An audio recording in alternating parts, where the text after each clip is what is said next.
So for day 4 of Zero Month, we are supposed to talk about the ever so popular shipping. Now, I am not a big shipper, despite how I write a lot of fanfics involving ships. I enjoy that, they're fun, but I don't really get into the shipping obsession usually, because I pretty much believe that any character can be shipped with any character given any amount of alternate universe and different circumstances and different things happening.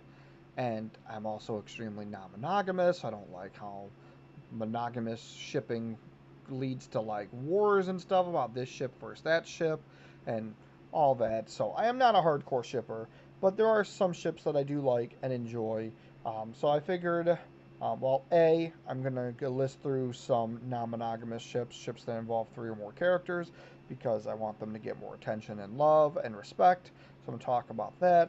And I'm just going to talk about a list of them, probably 3 major ships, but a couple of other minor ones thrown into. Um, First off, the most major and favorite ship of mine from Zero is called Head Shipping, and it is between Yuma, Aelith, and Katori. I just think this is a great ship. I think showing Aelith's attraction to Katori at the beginning of episode 80 and then his attraction to Yuma at the end of episode 80, obviously people can see that as like a shift, as he stopped being attracted to Katori and then he started being attracted to Yuma instead. But I don't think there needs to be any kind of instead. I think he can be attracted to both Katori and Yuma, and there's already a chemistry between Katori and Yuma themselves, so that kind of forms the other end of the triad there. And I think it's just a really wholesome ship. I think it's really cute. I think it's really great. Um, it's great bisexual representation. It's wholesome and beautiful, and it's not like Aelith can't be shipped with other people like Gilag, like that. That's perfectly fine as like a side ship too. But I think that Katori x Aelith x Yuma head shipping is a great ship. I even had art commissioned for it.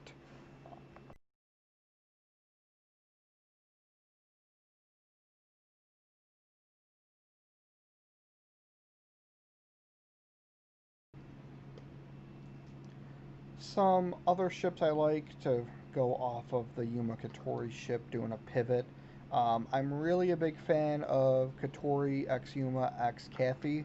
I like Katori and Kathy's fighting over Yuma's attention and love to kind of turn romantic and kind of make it into a 3-way triad. And I don't know, I really like that ship a lot. I feel like there's not a whole lot to say about it. It's not like it's a real detailed, deep ship, but I like it a lot. I love content for it. It's hard to find content for it. I like Katori X Kathy a lot too, and that's kind of hard to find. So, Katori X Yuma X Kathy is a really great, wholesome ship to me that I wish I could see more of. To pivot some more, it's not a real like crazy detailed ship, but just straight up Yuma X Shark X Kaido. I'm a fan of that. I wrote a fic for that once. Again, it almost seems too straightforward and too predictable and easy to really mention, but I do like it. The other big ship that I wanted to talk about, there's like 3 big ones, but maybe. Well, one I want to talk about is a kind of controversial one because it is Shark X Derbe X Rio. So that's kind of a incest ship, but it doesn't have to be because it can very much just be a V. There doesn't need to be a connection between the siblings. That's perfectly fine, but I like Derbe being involved with both of them. I think that Derbe X Rio is really canon to the series, and I'm really shocked that it's actually not a popular ship and people ship Rio with four who put her in a coma and Vector who killed her like multiple times. So I don't know why people only ship Rio with characters that have abused and killed her, and not like a character that there's a freaking card in the series that solidifies their ship. Like Rio X Derbe just makes a ton of sense to me. And then Derbe X Shark Nosh makes a ton of sense to me too. Like that, I know that one's a little bit popular. So I really like seeing Derbe as kind of like a servant to their family and kind of being involved with both of them and like platonically, familially, like Rio, Rio, Ryoga and Rio just appreciating how they both love Derby and sharing him. Again, it's a super controversial ship.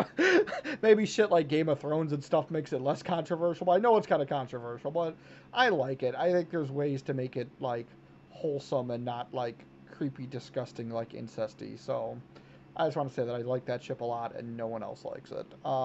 Another ship that no one else likes that it's a strange, weird crack ship that I like. That one day I'll write a fanfic that has some of it, but I like Kathy shipped with um, Takashi and Tokunosuke in the dub, Flip and Caswell. Um, these are all very minor characters. They're all characters that kind of get written out of the show after like season one, like not written out, but really promoted to background characters, barely mattering. And there's not even a whole lot of relationship there. I think we see Kathy and Tokunosuke kind of fight a little bit, but I don't know. I kind of like that. I think that's cute. I kind of think they just like that can be a part of their relationship that Kathy's kind of abusive to him and he likes it kind of thing. And I think again, I don't know why Kathy and um, Takashi Todoroki makes sense to me, but it just kind of does. I think they're really cute together and I like it.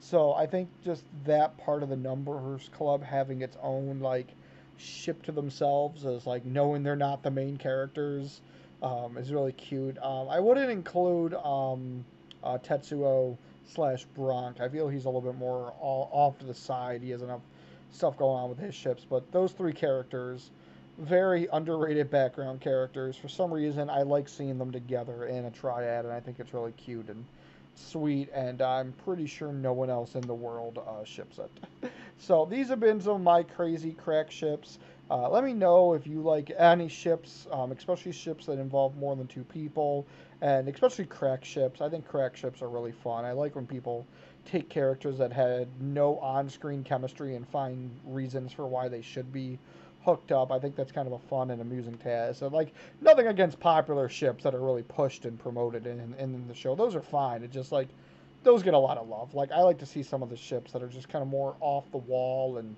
kind of wacky and weird and just kind of twist your mind a little bit to think about how that would work and how their romance and love and sexual tension would be different than the straight standard promoted obvious ships. So let me know. Despite not being much of a shipper, I do like talking about the possibility of ships, just not going like crazy hardcore about how this is the one true pairing, whatever bullshit. Like, I do like talking about the possibility of ships and like odd, unusual ships. So I'd be happy to talk about those and how maybe they might inspire me to rate some fanfics for some odd ships too. So who knows? All right, I'll talk to you later.